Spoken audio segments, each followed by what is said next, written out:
નમો વરિયંતાણમ, નમો સિદ્ધાણમ, નમો વાયર્યાણમ, નમો વજ્જાયાણમ, નમો લોહે સૌવસાવણમ, એસો પંચનમુકારો સૌવપાવપણાસણો, મંગલાનમ ચ સૌવે સિંબળમમ વૈ મંગલમ. મંગલમ ભગવાન વીરો, મંગલમ ગૌતમ પ્રભુ, મંગલમ સ્થૂલભદ્રાદ્યા, જૈન ધર્મો સુમંગલમ. પ્રવચનનો વિષય છે માર્ગ ભૂલેલા જીવન પથિકોની પ્રતિબોધ કથા.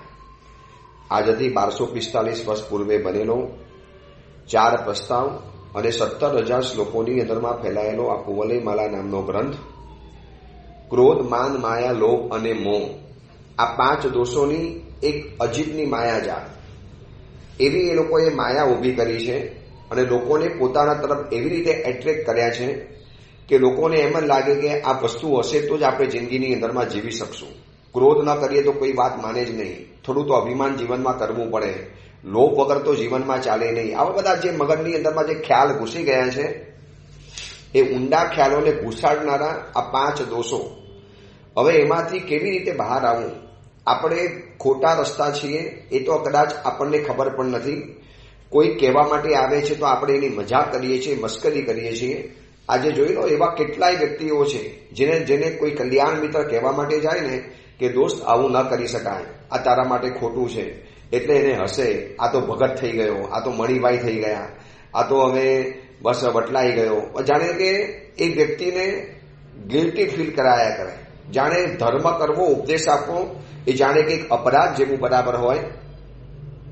આવું માનનારો કોઈ ઓછા નથી આ સમાજની અંદરમાં. આ બધા જીવો ભૂલા પડેલા જીવો છે. હવે એ જીવોને સન્માર્ગે લાવવા માટે આવી એક કથાઓ મહાપુરુષો બતાવીને ગયા કે જેમાં ડગલે પગલે બધી જગ્યાની અંદરમાં પ્રતિબોધ કરવાની જ વાત છે. રાજપોપટ પ્રતિબોધ કરવા માટે ગયા છે તાપસી કન્યાને, તો મદન મંજરીએ પણ એ રાજપોપટને પ્રતિબોધ કરવા માટે મોકલ્યો અને કેવલ જ્ઞાની ભગવંતની અનુજ્ઞા લઈ અને રાજપોપટ જ્યારે પ્રતિબોધ કરવા માટે જાય છે ત્યારે કેવલી ભગવંતે પણ એ જ કીધું કે જાઓ પ્રતિબોધ કરો. અને આપણે ગઈકાલે પણ એ વાત જોયેલી હતી કે પ્રતિબોધ કરનારો વ્યક્તિ જીવનમાં મળી જાય એ બહુ મોટું સૌભાગ્ય છે, બહુ મોટું સૌભાગ્ય. અને તમે જોજો પ્રતિબોધની કથાઓ કેટલી અદભુત છે. એક જ રાતની અંદરમાં મુનિ સુવસ્વામી ભગવંતે 60 યોજનનો વિહાર કર્યો છે એક ઘોડાના પ્રતિબોધ કરવા માટે. આખો ઇતિહાસ જોઈને જો, પાસનાર પરમાત્મા પ્રભાવતી પત્નીની સાથે રમત રમતા હતા અને એ અડધી રમતને છોડી અને પાસનાર ભગવાન અવધિ જ્ઞાનથી જાણ્યું કે પંચાંગની ધૂણીની અંદરમાં સાપ બરી રહેલો છે, તો એને બચાવવા માટે રાજ રમત અધૂરી છોડી, પત્નીને પણ થોડીક નારાજ કરી અને પ્રભુ ગયા છે બચાવવા માટે, પ્રતિબોધ કરવા માટે. પ્રભુ મહાવીર પણ ગયા. આપણે આગળ જોયું કે ધર્મનાથ પરમાત્માએ પણ એક ઉંદરને પ્રતિબોધ કર્યો.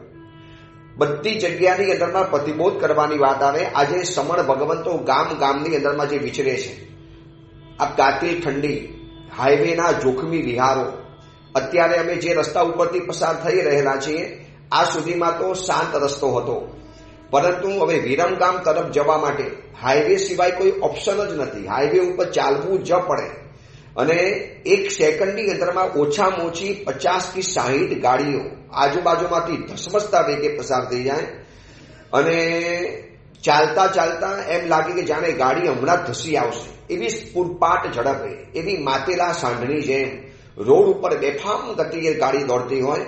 અને એ બધાની પરવા કર્યા વગર વહેલી સવારે સાંજે વિહાર કરી અને મહાત્માઓ પધારે. શેના માટે? કોઈક જગ્યાએ ઉદ્ધાન કરાવવા, કોઈ જગ્યાએ નવવાનું કરાવવા, ક્યાંક અઠમની આરાધના કરાવવા, કોઈક જગ્યાએ કોઈએ વિનંતી કરી તો એનો મહોત્સવ સાચવવા માટે આ સમણ ભગવંતો ગામે ગામ વિહાર કરે, સમણી ભગવંતો વિચરે છે. આપણે એક પ્રતિબોધની જ કથા છે ને. આવા પ્રતિબોધ કરનારા આપણને મળે એ પણ આપણા જીવનનું પરમ સૌભાગ્ય કહેવાય. વરના હરણિયાઓની વચની અંદરમાં ઉછરેલી આ બાલ કન્યા અને અબોધ કન્યા જે પશુની સાથે પશુ જ બની ગયેલી હતી અને એનો પ્રતિબોધ કરવા માટે રાજપોપટ આવ્યો. મનન મંજરીએ રજા આપી, કેવલી ભગવંતે પ્રેરણા કરી અને કુંવરલય ચંદ્ર કુંવરને કહે છે કે કુમાર, બસ આ તમને મેં આખી કથા બતાવી દીધી કે આ કથા છે મેં અહીંયા આવીને આ કન્યાને પ્રતિબોધ કર્યો, કન્યાને સમજાવી, ધર્મના માર્ગે લાવ્યો, એને માનવતાના પાઠ શીખવાડ્યા. એ માનવ છે, એ માનવની સભ્યતા એને શીખવાડી. અને આ બધું કરતા કરતા કરતા આજે બસ આ બાલિકા તમારી સામે બેઠેલી છે, જેને એના પૂર્વભવનો વૈદિક પતિ અહીંયા આવીને લઈ આવેલો હતો. અને તમે જે આ જોઈ એ વિદ્યાધરોને પણ જવાબ મળી ગયો. આ બાજુ આપણા વાત પતી ગઈ.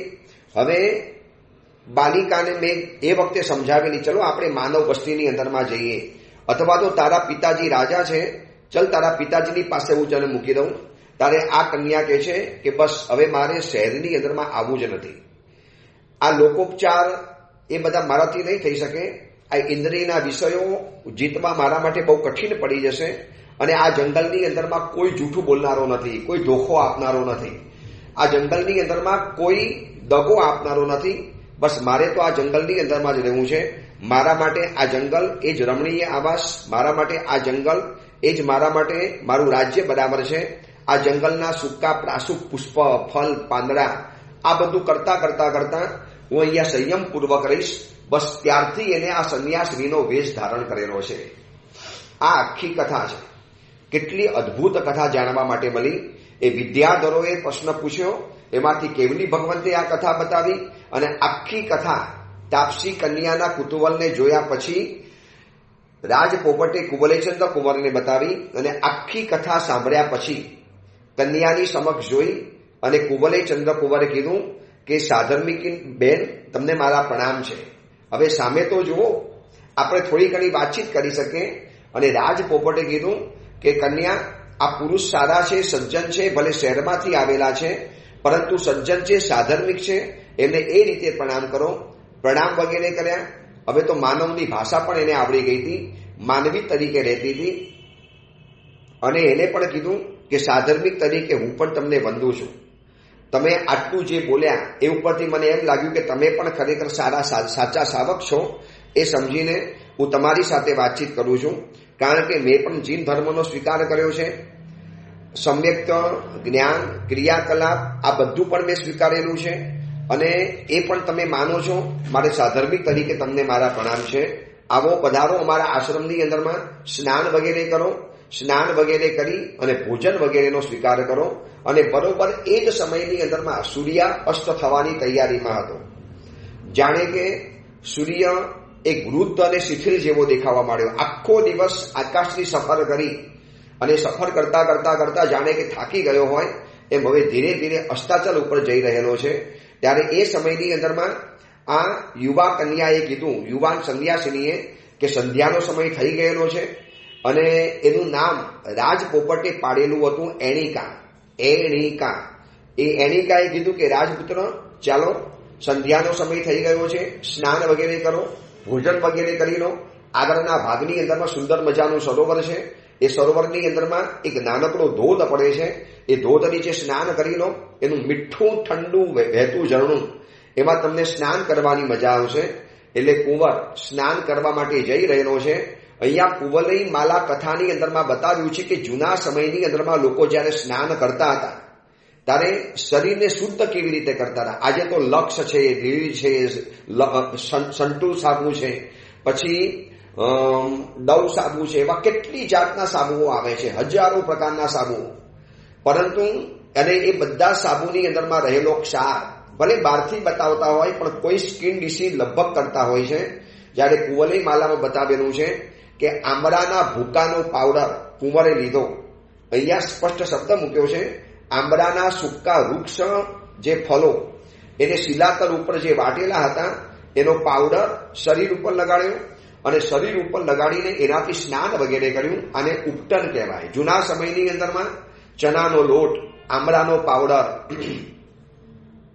આવા બધા પાવડરોથી સ્નાન કરતા હતા. ઉલટાની ચામડી, સ્કિન એટલી બધી ચમકદાર, એટલી બધી તેજસ્વી, એટલી બધી ચામડી યુવા રહેતી હતી, સ્કિન એકદમ તરોતાજા રહેતી હતી. અને એવી રીતે સ્નાન વગેરે કરી અને શ્વેત કમલ વગેરે હાથની અંદરમાં લીધા. અને પછી યુવા તાપસીએ કીધું કે આગળ જજો, એક નાનકડી ગુફાની અંદરમાં તમને સ્ફટિકના ઋષભદેવ ભગવાનના દર્શન થશે. આ જંગલની અંદરમાં એક અદ્ભુત આ પરમાત્મા બિરાજમાન રહેલા છે.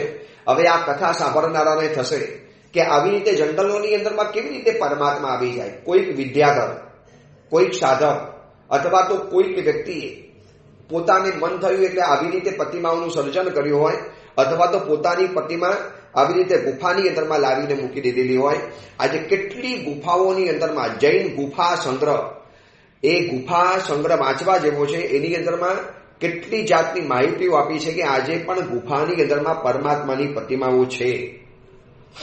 તો જૂના કાળની અંદરમાં આવી રીતે કોઈ વિશિષ્ટ વ્યક્તિઓએ સાધના માટે અથવા તો કોઈ પણ એવા પોતાના આરાધના માટે પરમાત્મા સ્થાપિત કર્યા હોય અને એ ગુફાની અંદરમાં રત્નમય મોટી પ્રતિમાના દર્શન થયા. દર્શન થતાની સાથે ભક્તિથી નિર્ભર થયેલા કુંવરે મસ્તક નમાવ્યું. નમો ભગવો પડમ તીર્થયરસ. પ્રથમ તીર્થંકર ભાઈ પરમાત્મા આદિનાથ, આપને મારા નમસ્કાર હો. અને લાવેલા અભિષેકથી પરમાત્માનો અભિષેક કર્યો, પુષ્પ વગેરેની પૂજા વગેરે કરી અને પુષ્પની પૂજા કર્યા પછી પરમાત્માની સ્તવનાશ કરવાની શરૂ કરી. હે પ્રથમ રાજા, આપનો જય થાવ, આપને મારા નમસ્કારો. સમગ્ર કલા સમૂહ અને શાસ્ત્રોને પ્રગટ કરનારા આ જેટલી પણ કલાઓ છે, વ્યવહારો છે, એ બધા જ વ્યવહારોને આપે પ્રગટ કર્યા છે. આ પ્રથમ ધર્મના ઉપદેશક છો, આપને મારા નમસ્કારો હો. શાશ્વત સુખને પામેલા એવા એ તીર્થંકર પરમાત્મા, આપને મારા નમસ્કારો હો. આ રીતે કુમાર નમસ્કાર કર્યા, ચરણોની અંદરમાં ઝૂક્યો. પછી સાથે આવેલી એણિકાએ પણ સ્તુતિ કરી. સ્નાન કર્યા પછી એણિકાએ પણ કીધું કે આપણે જઈએ ભગવાનના દર્શન કરવા માટે. એક રાજપોપટથી પ્રતિબોધ પામેલી આ અબોધ કન્યા આજે કેવી હોશિયાર બની ગઈ છે, સર્વ કલાની અંદરમાં કુશળ બની ગઈ છે. એક સારી વ્યક્તિ જીવનની અંદરમાં આવે, એક સજ્જન વ્યક્તિનો જીવનની અંદરમાં પ્રવેશ થાય એટલે જિંદગી કેવી આખી નાખી બદલાઈ જતી હોય છે. અને એણિકાએ પણ પરમાત્માની સ્તવના કરી કે પુણ્યશાળી તેદિયંજો પણ તમારું વચન પાડીને જો સ્વર્ગની અંદરમાં જઈ શકે છે, પ્રભુ આપને જે નમસ્કાર કરે છે એવા તિર્યંશો પણ જો સ્વર્ગ ગતિમાં કે ઉચ્ચ ગતિને પામે છે તો પરમાત્મા મનુષ્યોની શું વાત રહેલી હોય. આવી રીતે સ્તવના કરી. એક સરસ નાનક મજાનું ગીત ગાયું અને ગીત ગાતી વખતે એણિકાનો જે સુંદર અવાજ, મધુર અવાજ, જે એનું સ્વર કૌશલ્ય, જે એના લય અને તાલ, રાજપોપટને કીધું કુવલચંદ્ર કુંવરે કે આપણે કેટલા ટૂંક સમયની અંદરમાં એણિકાને સર્વ કલાની અંદરમાં કુશળ બનાવી દીધી. રાજપોપટને જેટલી પણ કલાઓ આવડતી હતી, ગાવાની, નાચવાની, નૃત્ય, વાદન, શાસ્ત્રો, આ ધર્મની સમજ, આ બધી જ એને આપી.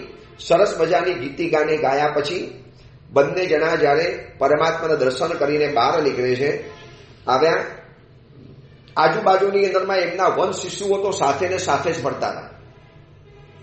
આ સંન્યાસીના વર્ણનની અંદરમાં કુવલે માલા કથાની અંદરમાં લખ્યું છે કે જ્યાં જ્યાં એણિકા જાય એની સાથે સાથે મૃગના બાલો, હરણિયા, સસલા, વાંદરોના બચ્ચાઓ આ બધા સાથે ને સાથે ફરે. કોઈ માનવોનો ડર નહીં એ લોકોને. અને સાથે બધાએ ભોજન લીધું. સ્વાદિષ્ટ, શીતલ, સુગંધી પાકેલા એવા વનફળો. જંગલમાં તો શું હોય, કોઈ વઘારેલા શાક કે રોટલી કે એવા બધા તીખા તરેલા ભોજન નહીં. જે જંગલની અંદરમાંથી સ્વાદિષ્ટ ઉગેલા, ક્યારે પણ ન ખાધેલા એવા સુંદર મજાના ફળોને આરોગ્યા. ગાય વગેરેનું દૂધ વગેરે પડ્યું, દુગ્ધપાન વગેરે કર્યું. અને એની અંદરમાં રાત્રિ પડી ગઈ. બસ રાત થવાની તૈયારીની અંદરમાં હતી. અને ત્યાં એ સમયની અંદરમાં એક ભીલ દંપતી, ભીલ જાતિના પતિ અને પત્ની ત્યાં આવ્યા. અને ભીલ જાતિના આ પતિ પત્નીઓ આવ્યા. સાથે સાથે વિવિધ પ્રકારની શાસ્ત્રો, કલા, ભાષા, જ્ઞાન, દર્શન, ચારિત્ર, તીર્થ એવી સેંકડો ચર્ચાઓની અંદરમાં સમય પસાર થતો જ ગયો. એણિકા પણ કલામાં કુશળ છે, કુવલચંદ્ર પણ કલાની અંદરમાં કુશળ છે, પાસે બેઠેલો રાજપોપટ એ પણ કલાની અંદરમાં કુશળ છે. અને આજુબાજુની અંદરમાં જાણે કે એના કાયમી સાથીદાર એવા પશુઓની મંડળી, ટોળકી એ પણ સાથે બેઠેલી છે. અને આ બધી ચર્ચાઓની અંદરમાં સમય પસાર થતો હતો. સરસ મજાની ચર્ચાઓ ચાલતી હતી. એટલામાં આ ભીલ દંપતીએ પ્રવેશ કર્યો. અને આ ભીલ દંપતી જે આવ્યા અને એ લોકોને જોયા પછી કુંવરની આંખોની અંદરમાં એક આશ્ચર્ય સર્જાયું કે આટલું અલગ પ્રકારનું ભીલ દંપતી છે તો એનું શરીર આટલું બધું કારું કેમ છે? કુંવલીમાલા કથાની અંદરમાં એનું વર્ણન કરેલું છે. કોમર, લાંબી વીરડીથી બાંધેલી ઊંચી જટાવાળું, જુદા જુદા પ્રકારના વૃક્ષોના સેંકડો પુષ્પોથી જેમને પોતાના મસ્તકોમાં લગાવ્યા છે એવા પર્વતની ગુફામાંથી નીકળતા અત્યંત શ્યામ ધાતુનો રસ અને એવી શ્યામ કાંતિવાળા, પછી સફેદ, પીળા, લાલ વિવિધ પ્રકારની પત્રોની શોભા જેને શરીર ઉપર કરેલી છે એવા, અને અત્યંત યુવાન નાની ઉંમરના જંગલોની અંદરમાં જે મોર પીછા બને એના ચૂડા અલંકારોથી શોભતા, હાથીના કુંભસ્થળમાંથી જરતા એવા મદવરે જેમને તિલક વગેરે કરેલું છે, આવા યુવાન ભીલને જોયા પછી અને બાજુની અંદરમાં એકદમ યુવાન ભીલડીને જોઈ. આ ભીલ અને ભીલડી એટલા બધા યુવાન દેખાય, તેજસ્વી દેખાય. હવે આ જોયા પછી જોજો આ કલામાં કુશળતા કેવી હોય છે. એટલે આગળ આવીને એમને રાજપુત્ર એણિકા અને પોપટને નમસ્કાર કર્યા. નમસ્કાર કર્યા પછી દૂર શિલાતલ ઉપર જઈને બેઠા બંને જણા અને એલિકાને કુશળ સમાચાર પૂછ્યા. એલિકાની સાથે વાતચીત વગેરે કરી. એટલે કુંવરને આશ્ચર્ય લાગ્યું કે શું એણિકાને આ લોકો જાણે છે, અથવા તો આ પણ એણિકાને જાણતા લાગે છે, અથવા તો એણિકા પણ આને જાણતી લાગે છે.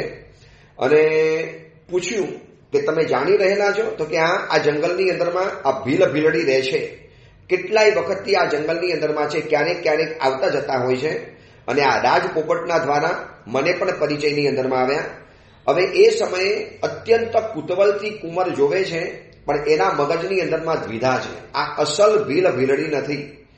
ચોક્કસ માનો કે ન માનો, કોઈ વિદ્યાધરોએ આ વેશ સ્વીકારેલો છે. અસલ આ ભીલ ભીલડી નથી. આવા હોય જ ન શકે. જંગલના ભીલ કારા હોય, શ્યામ હોય, આ તિલક વગેરે કર્યું હોય, આવા પુષ્પોની માલા વગેરે પહેરેલી હોય, હાથીના મદના તિલક અને ગાલ ઉપર લપેડા કરેલા હોય, બધી વાત બરોબર છે. પરંતુ ભીલ સમાજની અંદરમાં આવું સુડોર શરીર, આવું એકદમ સુગઠિત શરીર, આટલું સરસ મજાનું યુવાન અને તંદુરસ્ત શરીર ભીલ સમાજનું ન હોઈ શકે. ભીલ સમાજની પાસે આવું સૌંદર્ય ન હોઈ શકે. આ કોઈ ઉત્તમ કુલની અંદરમાં જન્મેલા પતિ પત્ની હોઈ શકે, અથવા તો વિદ્યાધરો છે. કોઈક કારણવશાત અથવા તો કોઈક કારણવશાત એમને આ બધું સ્વીકારેલું છે. કુંવર એ વખતે તો કશું ન બોલ્યો. એમની સાથે પણ શાસ્ત્રોની ચર્ચા કરી, કલાઓની વાતો કરી, અવનવી વાતો કરી કરી કરી અને મધ્યરાત્રિ થઈ એટલે ભીલ ભીલડી અલોપ થઈ ગયા.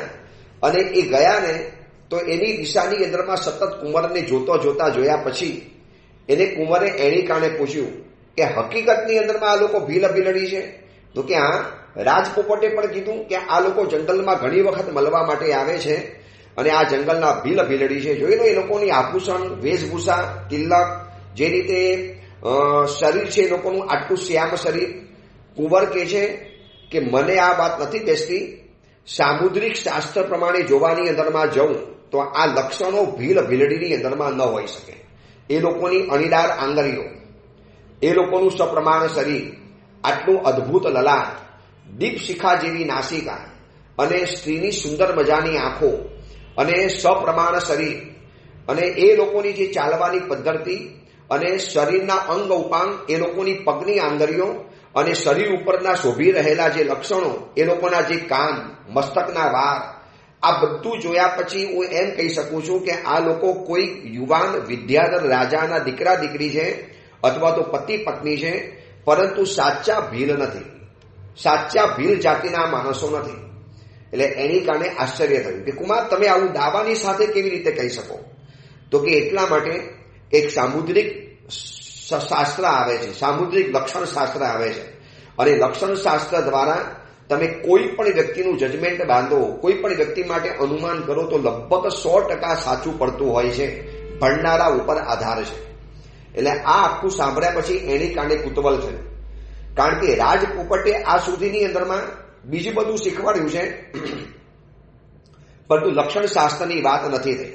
અને રાજપોપટને પણ મન થયું કે કુંવર તમે જ્યારે કહો છો કે સામુદ્રિક શાસ્ત્રના જોર ઉપર તમે કહી શકો છો કે આ ભીલ ભીલડી સાચા નથી, તો બતાવો તો ખરા કે લક્ષણ શાસ્ત્ર શું હોઈ શકે.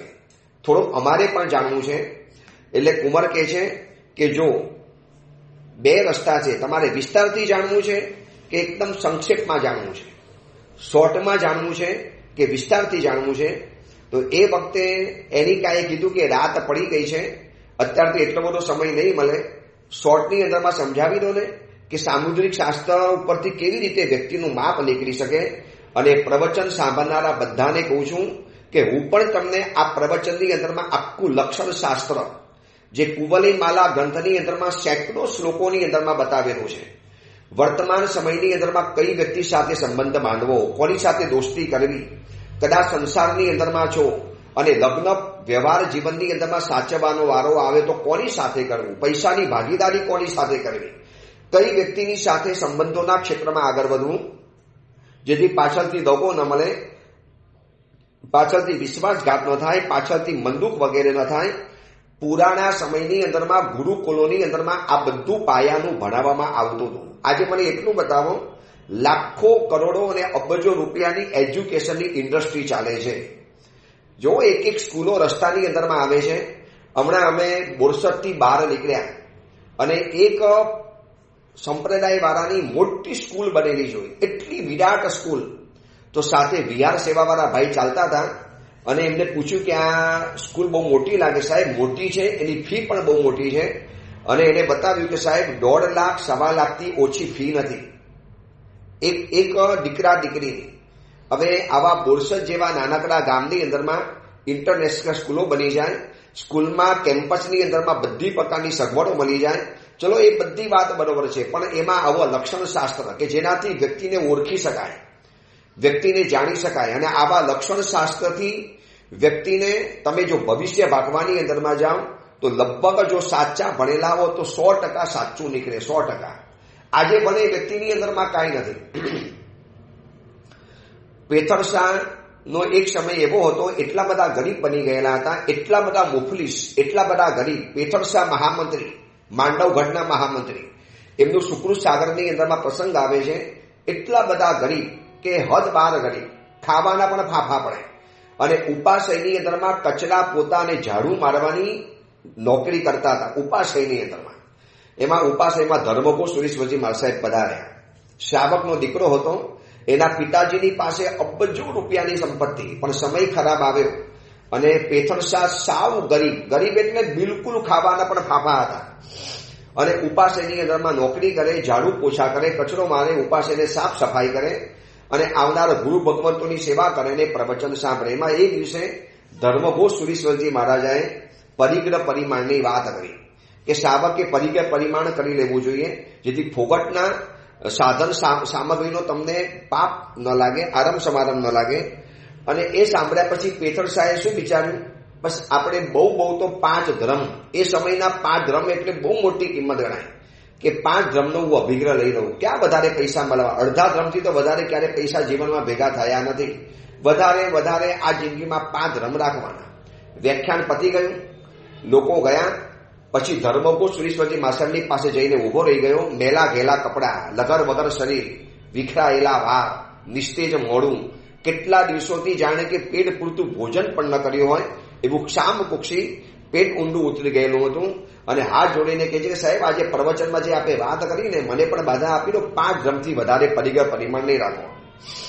પરંતુ પેથરશાહના શરીરના જે સામુદ્રિક લક્ષણો જોયા, લક્ષણ શાસ્ત્ર ભણેલા આચાર્ય ભગવંતે આની પગની આંગળીઓ, એના પગનો જે ઉન્નત ભાગ, એનો જે લલાટ, એની જે આંખ, એના ચહેરા ઉપર જે રમતું એક રાજ તેજ ભલે અત્યારે છુપાઈ ગયેલું છે. આ વ્યક્તિ કોઈ સામાન્ય નથી, જબરજસ્ત ઇતિહાસ સર્જકાર બનવાનો છે. મહાત્માને ખબર પડી ગઈ, પેથર હજી ઓર વધારે. સાહેબ કેટલા કરું, તું બોલ. સાહેબ ચલો વધીને 10 ધ્રમ આપો, હજી ઓર આગળ વધાર. 100 કરાયા, 200 કરાયા, 500 કરાયા.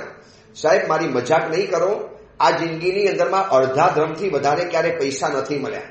એ વખતનું નામ, જેમ આજે ડોલર અને રૂપીસ વગેરે છે ને, એ સમયે ધ્રમ ચાલતું હતું. સાહેબ અડધા ધ્રમથી વધારે નથી મળ્યા. તો 500 ધ્રમ આપકો છો, હજી ઓર આગળ વધાર. લાખો સુધી લઈ ગયા.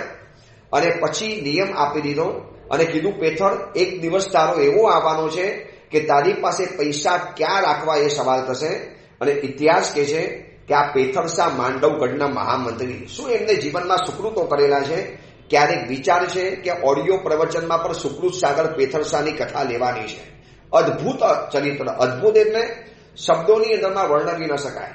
એ તો આપણે ક્યારેક વાત કરીશું. આ એટલા માટે કહું છું કે આવા લક્ષણ શાસ્ત્ર જોયા પછી પણ લોકોને ખબર પડી જાય. બીજો ઇતિહાસ બતાવી દઉં. હમણાં અમે વિહાર કરતા કરતા આગળ વધીશું એટલે મારા રસ્તામાં માંડલ નામનું ગામ આવવાનું. વિરમ ગામ પછી શંકેશ્વર જતા રસ્તામાં માંડલ ગામ આવે છે. આ માંડલ ગામની અંદરમાં એક મહાત્મા વિહાર કરતા કરતા બધા રહ્યા. સામુદ્રિક લક્ષણના જાણકાર, લક્ષણ શાસ્ત્રોના જાણકાર, શરીરના અમુક પ્રકારના અંગ ઉપાંગ ઉપર રહેલો તલ, એની શરીરની આંગળીઓ, એની પગની આંગળીઓ, એનો શરીરનો અમુક જાતનો દેદાર, અમુક જાતના શરીરના વરાંગો, એ ઉપરથી ખબર પડે કે આ વ્યક્તિ કેવી બનવાની છે. અને ઉપાસની અંદરમાં મહાત્મા પધારેલા હતા અને પ્રવચનની અંદરમાં એક નાનકડી દીકરી સૌથી આગળ બેઠેલી હતી. એટલે મહાત્માની નજર એ દીકરી ઉપર વારંવાર જાય પ્રવચનની અંદરમાં. એક સમજદાર સાવક કીધું કે સાહેબ આપની નજર આજે આગળ બેઠેલી દીકરી ઉપર જતી હતી, શું કઈ વિશેષતા છે? દેખો ભાઈ, પૂછો છો માટે કહી દઉં છું. આ દીકરીને 4 દીકરા થવાના, એમાંથી 2 દીકરા એવા અદ્ભુત પાકશે કે જેમને જીન શાસનના સૂરજ અને ચંદ્રની ઉપમા આપવાની અંદરમાં આવશે. અને એ દીકરી એ બીજું કોઈ નહીં, વસ્તુપાલ તેજપાલની માતા બની. પછી વસ્તુપાલ તેજપાલની માતા બની અને બીજા ભાઈઓ લોણી અને બીજો પણ એક ભાઈ થયો. ટોટલ 4 દીકરાઓ થયા. 2 દીકરાઓ ગુજરી ગયા અને એમાંથી આ 2 દીકરા જીન શાસનના અદ્ભુત પ્રભાવક મહામંત્રી વસ્તુપાલ અને તેજપાલ બન્યા. આ સામુદ્રિક લક્ષણ શાસ્ત્રોની તો આવી ઢગલાબંધ કથાઓ છે કે જેનાથી ખબર પડે કે વ્યક્તિ કેવો બનવાનો છે, આ વ્યક્તિનો સ્વભાવ કેવો, આ વ્યક્તિનો નેચર કેવો, આ વ્યક્તિ આપણો ભવિષ્યની અંદરમાં આપણો રહેશે કે નહીં રહે, આ બધું આ ઉપરથી ખબર પડે. અને કુંવલે ચંદ્રકુમારે પણ એણિકા અને રાજપોપટને કીધું કે માનો ન માનો, આ લોકોના લક્ષણ ઉપરથી કહી આપું છું કે આ લોકો ભીલડી અસલ નથી. રૂપ લઈને સ્વીકારેલું છે.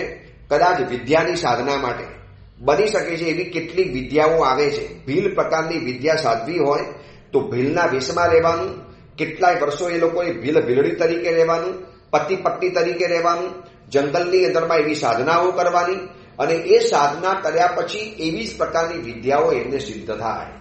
અને આ લક્ષણ ઉપરથી કહી આપું છું. એટલે રાજપોપટ અને એણિકાએ આગ્રહ કર્યો કે કુંવર, અમારે પણ જાણવું છે લક્ષણ શાસ્ત્ર. તો કે વિસ્તારથી પણ બતાવી શકું છું. વિસ્તારથી જાણવું હોય તો 1,00,000 શ્લોક પ્રમાણ છે, 1,00,000 શ્લોક પ્રમાણ. અને એમાંથી ઓછું કરતા 1000. અને એમાંથી પણ ઓછું કરવું હોય હું તમને 4 લાઈનમાં બતાવી દઉં છું. તો બતાવો ને સંક્ષેપની અંદરમાં. એટલે એને સંસ્કૃત શ્લોકની અંદરમાં સમજાવ્યું કે સૌથી પહેલા તો માણસની ગતિ જોવાની હોય છે. માણસની ગતિ એટલે લાખો પ્રમાણ પણ મળે છે, 1000 પ્રમાણ પણ મળે છે, 100 શ્લોક પ્રમાણ પણ ગ્રંથ મળે છે અને 1 શ્લોકનો પણ ગ્રંથ મળે છે કે માણસની સૌથી પહેલા ગતિ જોવાની. એ ચાલે છે કેવી રીતે, એની ચાલવા ઉપરથી કેટલાકની ચાલ કૂતરા જેવી હોય, કેટલાકની ચાલ હાથી જેવી હોય, કેટલાકની ચાલ હંસ જેવી હોય, કેટલાકની ચાલ ગધેડા જેવી હોય, કેટલાકની ઘોડા જેવી હોય. તમે જોજો દરેક વ્યક્તિની ચાલવાની પદ્ધતિ આખી અલગ છે. એકવાર શાંતિથી બેસીને આ બધું શીખવું પડે. ગુરુગમ પાસેથી આ બધી બાબતો જાણવી પડે. નથી કહેતા ગજગામીની ચાલ છે. અમારા પૂજ્યપાદ ગચ્છાધિપતિ ભગવાન જયગોસુરીશ્વરજી મહારાજા જ્યારે પણ ચાલે પાછળથી એમ લાગે જે રીતે હાથીના પગ પડે ને સેમ એવી રીતે પગલા પડે. ગજગામીની ચાલ. અને આ ગજગામીની ચાલ વાળા હોય. જોઈ લો અમારા ગચ્છાધિપતિનો પુણ્ય પ્રભાવ. 850 સમણ ભગવંતોનો વિશાળ સમુદાયનું જેમને રક્ષણ કર્યું, વર્ધન કર્યું. આવા બધા વિશિષ્ટ પ્રકારના લક્ષણો જોવા માટે મળે. કેટલાકની ચાલ જોવાય તો સૌથી પહેલા શોર્ટની અંદરમાં સંક્ષેપમાં જાણવું હોય તો માણસની ગતિ. હવે ગતિ કરતા પણ છે ને માણસનો વર્ણ વધારે કામ લાગતો હોય છે. ગતિ સારી છે પરંતુ જો વર્ણ બરોબર નથી, ચલો એકવાર ગતિ નથી પણ વર્ણ સારો છે ને, શરીરનો કલર ટોન, શરીરની સ્કિન એવી ચમકતી હોય, શરીરની ચામડીનો કલર એવો, એટલે ભલે એકદમ બધા ગોરા હોય એવું જરૂરી નથી કે કારો હોય પણ જરૂરી નથી, પણ શ્યામ કે ગૌર વર્ણ હોય પણ ચામડી ઉપર એક તમને ચમક દેખાતી હોય, જાણે કે તેલ લગાડેલું હોય એવી એની ચામડી ચમકતી હોય. એની ઉપર લાઇટ મારો તો એની ચામડી ચમકે. તો એવા પ્રકારનો વર્ણ જોઈએ. ગતિ કરતા સૌથી પહેલા ગતિ કરતા વર્ણ વધારે જરૂરી છે. વર્ણ કરતા પણ માણસનો કંઠ સ્વર વધારે જરૂરી છે. એના અવાજ, ભલે એક વખત તમારી પાસે ગતિ નથી, એક વખત વર્ણ નથી, પણ જેનો કંઠ સારો હોય, ઘેઘૂર અવાજ, મરદાના અવાજ, અથવા તો સ્ત્રી હોય તો એકદમ સુરીલો અવાજ, એકદમ જાણે કે આમ વાંસળી વાગતી હોય અને મંદિરની અંદરમાં રહેલી નાનકડી ઘંટડી રણકતી હોય એવો રણકાદાર અવાજ જેનો હોય, અને પુરુષ હોય તો ગંભીર ગર્જના જેવો અવાજ, મરદાના જેવો અવાજ. એનો અવાજ સાંભળ્યા પછી આપણને આમ સતત સાંભળવાનું મન થયા કરે. એનો અવાજ સાંભળ્યા પછી એમ થાય કે હજી વધારે સાંભળીએ. તો ગતિ કરતા વર્ણ કરતા કંઠ, અને કંઠ કરતા પણ વ્યક્તિનું સૌથી વધારે વખણાય છે, સત્વ વખણાય છે. જે વ્યક્તિ પાસે સત્વ છે, સાહસ છે, પરાક્રમ છે, જે વ્યક્તિ નિર્ભીક છે, જે વ્યક્તિ નિડર છે, જે વ્યક્તિ પાસે સત્વ વધારે છે ને એ સૌથી વધારે ધન્ય છે. કારણ કે બધા ગુણો સત્વની અંદરમાં રહેલા છે. આ સંક્ષિપ્તમાં બતાવ્યું. તો એણીકા કે આ સંક્ષિપ્તમાં તો બહુ નાનું થઈ ગયું, અમારે વિસ્તારથી જાણવું છે. વિસ્તારથી બતાવી શકો કુંવર કે બતાવી શકું? તમારી પાસે સમય હોવો જોઈએ. તો કે યુવાન સંન્યાસીની કે એણીકા, અહીંયા જંગલમાં અમારે કામ પણ શું છે? તમારા જેવા જ્ઞાનના ભંડાર આવેલા હોય. રાજપોપટ કે મારે પણ જાણવું છે. અને રાજપોપટ અને એણીકા સંન્યાસીનીના આગ્રહથી વિસ્તારથી કુંવલે ચંદ્ર કુંવર આખો સામુદ્રિક શાસ્ત્રનું વર્ણન કરે છે. અને આ કુંવલી માલા ગ્રંથની અંદરમાં પૂજ્યપાદ ઉદ્યોતન સુરીશ્વરજી મહારાજાએ પણ એટલા વિસ્તારથી વર્ણન કરેલું છે. બધાનું વિસ્તારથી તો હું કહીશ તો કદાચ દિવસોના દિવસો નીકળી જાય, પણ બહુ વિસ્તારથી પણ નહીં અને અતિ સંક્ષેપમાં પણ નહીં. આપણે મધ્યમ રીતે જાણવું છે, સમજવું છે. એટલા માટે સમજાવું છું કે આ લક્ષણ શાસ્ત્ર જૂના સમયની અંદરમાં કોમન હતા. ઘરની અંદરમાં લોકોને આવડતા હતા. રાજકુમારીઓ, શ્રેષ્ઠીપુત્ર, મંત્રીપુત્ર, સેનાપતિઓ, સાધવાના પુત્રો, આ બધા જ આ બધું ભણતા હતા. એ ભણીને એ લોકોને જીવનની અંદરમાં એ બધું કામ લાગતું હતું. ચલો એ પણ આપણે જોઈ લઈશું. આવતીકાલે પ્રવચનની અંદરમાં લક્ષણ શાસ્ત્રની વાતો કરીશું. કદાચ એકાદ બે પ્રવચન આના થાય પણ ખરા. જોઈએ આવતીકાલે વર્ણન શરૂ કરીશું. તો ખાસ આ પ્રવચન ધ્યાનથી સાંભળજો અને પોતાના માટે, બીજાના માટે જે પણ ઉપયોગી થાય એ વિચારી લેજો. એ જ મંગલ કામના, મંગલ ભાવના. જીનાના વિરુદ્ધ કાંઈ પણ બોલાયું હોય તો મિચ્છામી દુક્કડમ.